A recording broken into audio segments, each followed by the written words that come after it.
Hey guys, this is Captain Fool reporting for duty, and if you're anything like me, you know you always need more controllers. Because let's be honest, something always happens and goes wrong. Well, especially if you're dealing with the Nintendo Switch, which is known to have controller issues. Well, we've had that. I fixed Switch controllers and things, but sometimes you want to play one and not have to wait maybe while you're fixing the other one. Little Fool has to wait for me to fix it, so it's always good to have a backup. So today, we're going to be reviewing the ECHT Power Joypad controller. Now I'm going to do an unboxing. I'm going to have Little Frugal test it out for a lot of hours, get his views, tell you all overall the positives and negatives about this controller.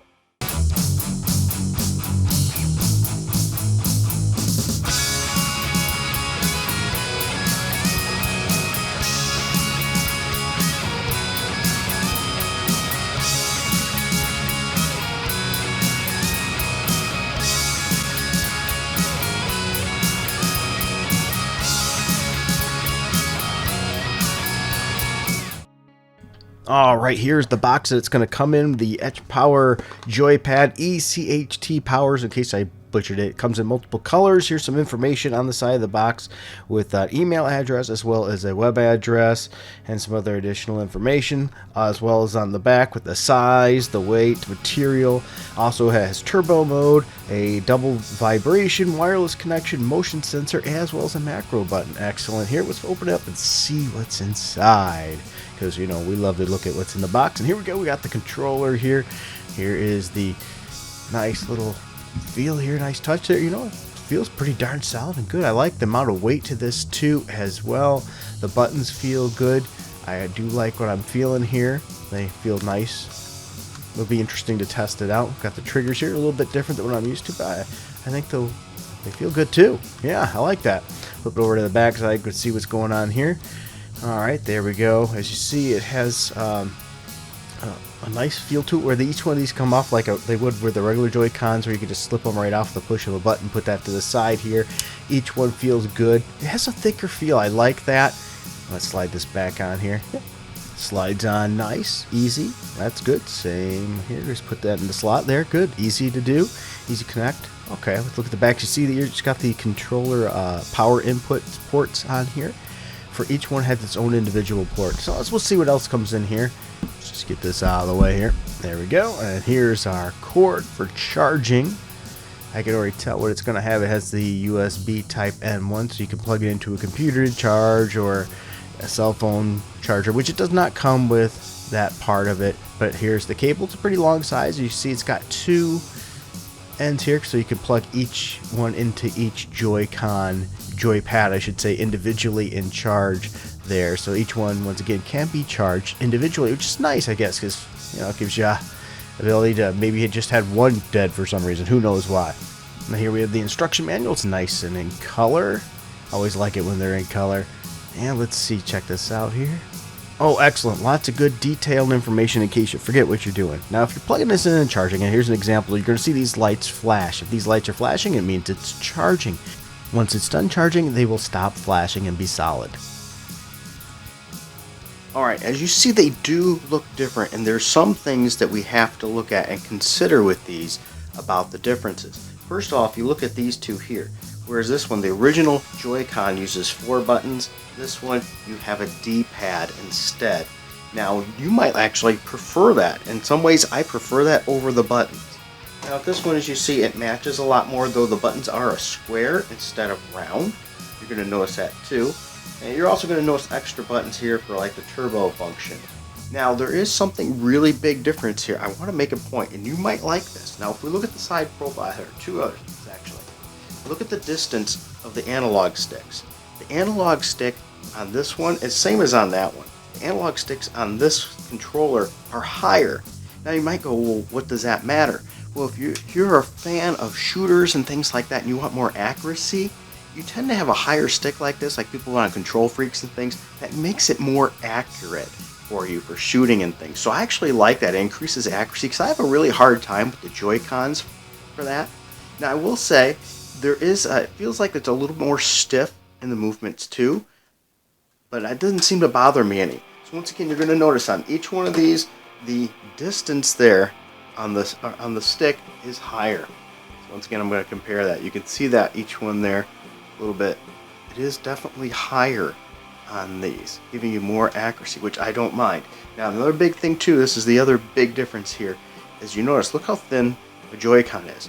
With this, look how much thicker it is. Okay? Once again, this regular Joy-Con, pretty thin. This is a lot thicker. Now, that might not mean much to you, but a guy like me with bigger hands, this matters to me. I think this is a lot easier to hold on to than a standard Joy-Con because you got so much more grip to put your hand on. So I really like that, and it's the same on each one of these. Each one of these are more thick. Now another thing too is you're going to notice there is differences with the trigger buttons as well. The first one is just a little bit bigger. They both work the same. The second one has a little bit of a tail here, and I tend to like that. It makes it really easy to push. I enjoy that. So there's some of the major differences that we have between the two that I wanted to show, and now we're going to have Little Frugal exclusively test them and tell us what his thoughts are after putting it through hours of use. Alright guys, as you see there, I have the controller in none other than the Fortnite Master's hands, Little Frugal. He plays lots of Fortnite, so I figured what better game to have him tested on than play Fortnite. Yep, because we love Fortnite. That's right. So now you've been playing with this controller for a little while. How does it feel in your hands? It feels really good. Okay. What about size-wise compared to the Joy-Cons? So once my hands are a bit bigger, I'll be able to do it a lot easier.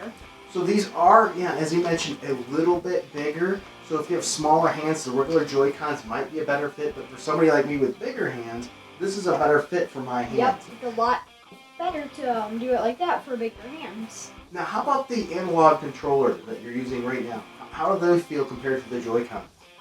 They feel really good. Now the difference is that the move and look around buttons, they are a bit higher.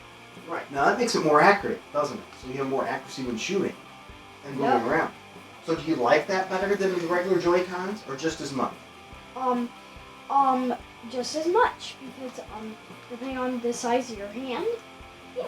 Now right now he's using it in the controller function. I'm going to move the camera down just a little bit there. You can see it. He's actually using it as in the lock-in controller. He's also tested it in the Switch itself. Yeah. Now when it's in the Switch itself, it has bigger hand grip. How do you like it when you're playing it portable? It also feels really good either way.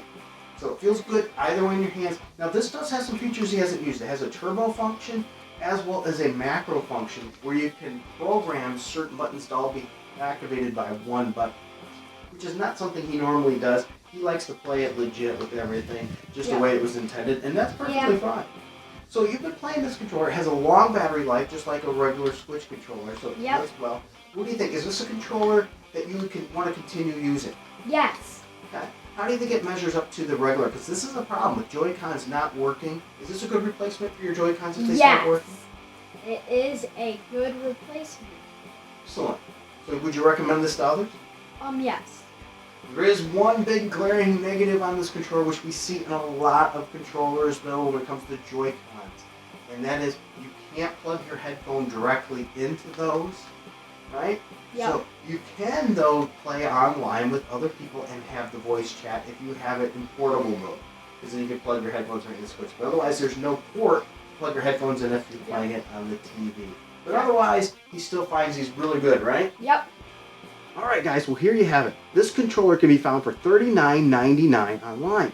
It's got some really good benefits, like a turbo feature where you can program certain buttons to have turbo, as well as a macro feature where you can have certain buttons be worked in a combination with one button push by setting it up on the controller.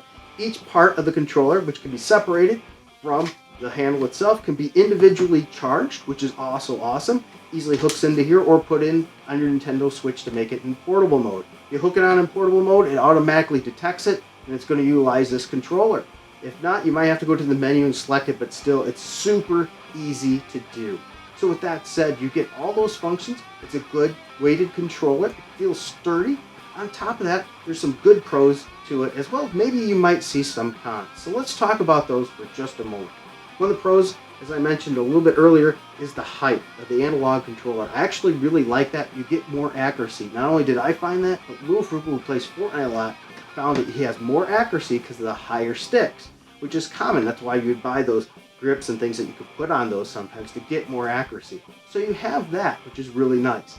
Also, I found that I really like the size of this controller. If you have bigger hands like myself, the Joy-Cons just tend to be too small. This added grip size really does help, and all the buttons feel good and solid and sturdy. It seems like it's really going to last a good amount of time, so I really like that. The battery life also is very good. It seems just like the Nintendo Switch Joy-Cons. It's going to last you a good amount of time. Everything pushes nice, works good. Nothing seems to be really an issue there. Now, one thing that could be a positive or negative, depending on you personally, is that you have a joypad, which is probably why they call it the joypad controller, right here, instead of 4 buttons. Now, for me, that's not a deal breaker, because I like that, the Nintendo style D-pad here, and we have a very nice one here, and it works really well, feels good and sturdy, so I actually like it more than the buttons, but if you like the 4 buttons, it's not going to be an exact match. The other one, too, is a common thing for wireless controllers like this, is they don't have a headset input. So you cannot use a headset and have talking, which again, that's a Nintendo thing. They never did do a good job with getting that talking kind of stuff in there, but you can't really get that with this, with that way. But if you play it in portable mode and hook it right onto your Switch, you can utilize your headset then by plugging it into your Nintendo Switch. So not a real big deal breaker. I asked him, and he said, no, it's not a deal breaker at all. He just play it portable with this. So he likes it. So if he ever has one go down, he can play it, or he might just play with this one anyway because he really likes the accuracy of it. So overall, I would strongly suggest if you're in the market for another controller, another set of Joy-Cons, rather than running out and spending $60, consider getting this, which is quite a bit cheaper, gives you a great alternative, especially if, once again, you're like me and you have bigger hands and you want an alternative to the Joy-Con controllers. Well, thank you for watching this video. Please be sure to hit like, subscribe, and hit that notification bell. It helps us out with this channel. It helps us greatly, especially in the analytics. And if you want to see more content like this, let us know as well below. If you check it out, let us know what your thoughts are. We hope that you really found this helpful. And until next time, keep it frugal.